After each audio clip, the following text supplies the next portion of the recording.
It happens at the grocery store. It happens on a Tuesday evening when you are just trying to buy the basics for your family. You pick up a pint of strawberries. It is February, so you know they are imported. You look at the price tag, $9. You stare at it. You remember when it was $4. You put it back. You walk to the dairy aisle. You look at the price of cheese. You look at the price of milk. Every number seems wrong. Every number seems like a mistake. But it is not a mistake. It happens at the gas station. You watch the numbers on the pump spin faster than you can blink. You put in $50 and the tank is barely half full.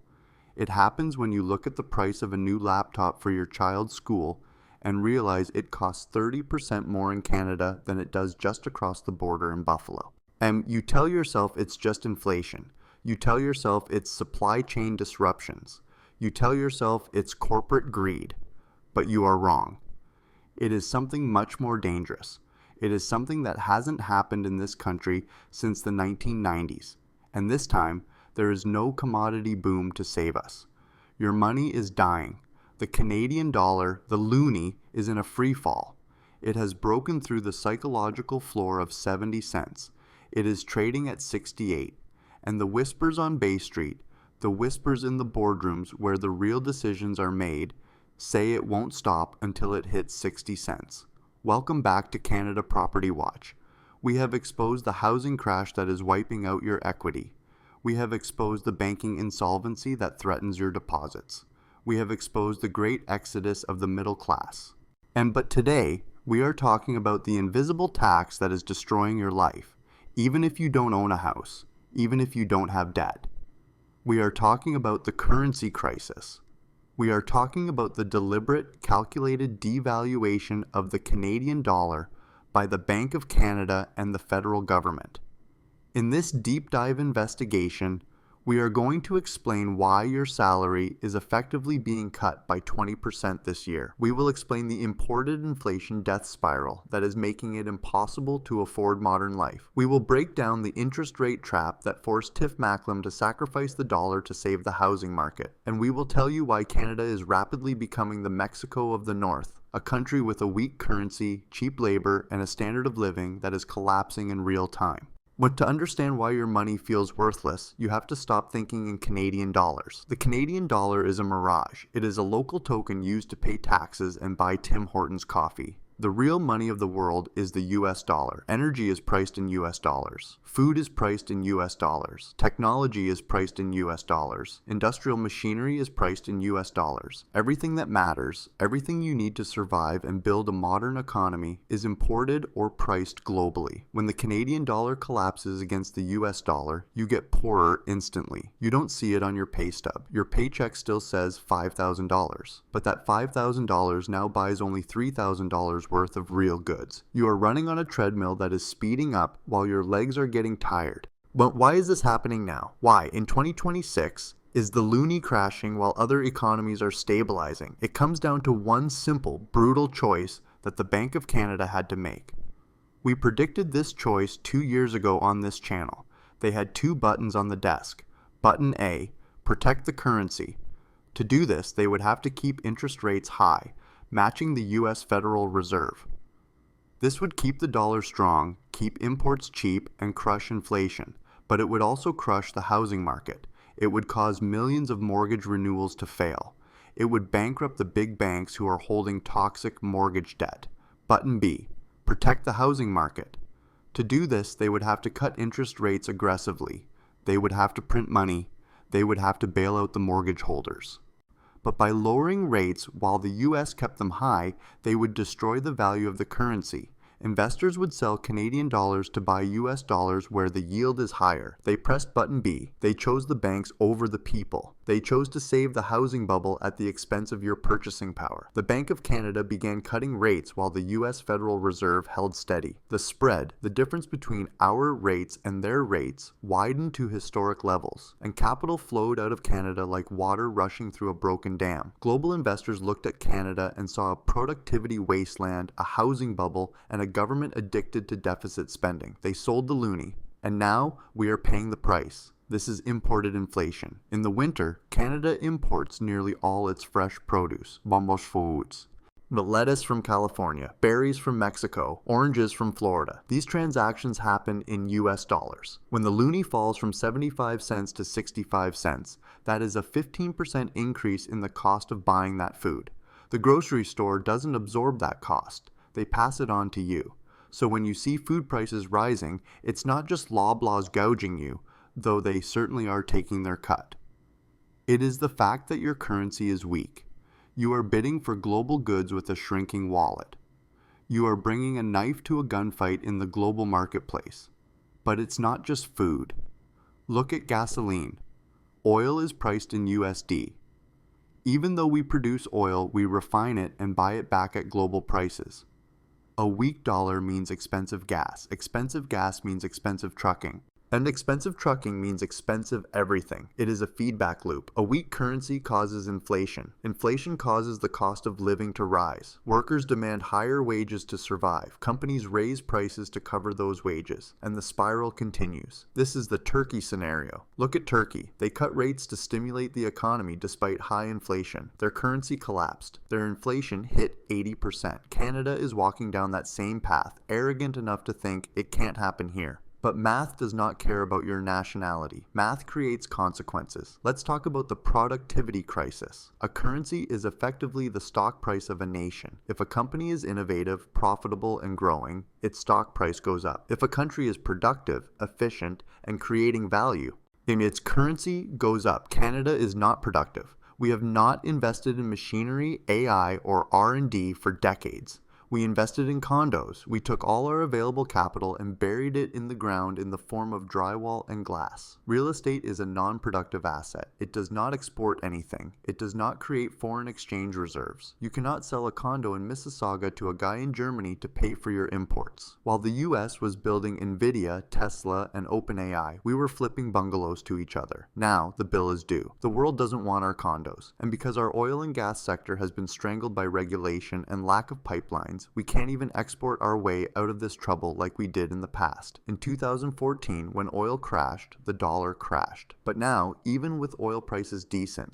and the dollar is struggling, that is a terrifying signal. It means the market has lost faith in the Canadian economy fundamentally. They see us as a post-growth nation, a retirement home with a printing press, a country that consumes more than it produces. So, what does a 60-cent dollar look like for your daily life? It looks like the staycation becoming mandatory. Forget going to Florida. Forget Europe. Your money is no good there. A week in Disney World will cost a Canadian family $15,000. You are trapped within your borders. It looks like tech poverty. Electronics, software, and industrial machinery become luxury goods. Canadian businesses can't afford to upgrade their computers or buy new robots because they have to pay in USD. This makes them even less productive, which weakens the dollar further. It is a death spiral of mediocrity. We will be using iPhone 12s while the rest of the world uses iPhone 18s. We will be driving older cars. We will be using outdated medical equipment. And let's talk about the brain drain accelerator. We discussed the exodus in our last video. The crashing dollar is like pouring gasoline on that fire. If you are a software engineer, you can work in Toronto for 100,000 Canadian dollars. That is now worth 60,000 US dollars. Or you can move to Austin and make 150,000 US dollars. That is 250,000 Canadian dollars. The wage gap isn't just 50% anymore. It is 200% or 300% when adjusted for currency. Why would any talented person stay to be paid in a dying currency? They won't. They leave. And when they leave, the tax base shrinks, the deficit grows, the government prints more money, and the dollar falls again. The smartest people are the first to do the currency conversion math. There is a myth that a weak dollar is good for exports. The government loves this line. They say, "Oh, a cheap loonie helps our manufacturers sell to the US." This is a lie from the 1980s. First of all, we barely manufacture anything anymore.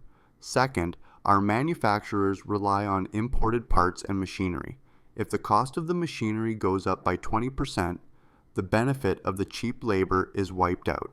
Third, a strategy of beggar thy neighbor, making your people poorer to boost exports, is a race to the bottom. It is the strategy of a developing nation. It is an admission of failure. We are competing with Mexico and Vietnam on price.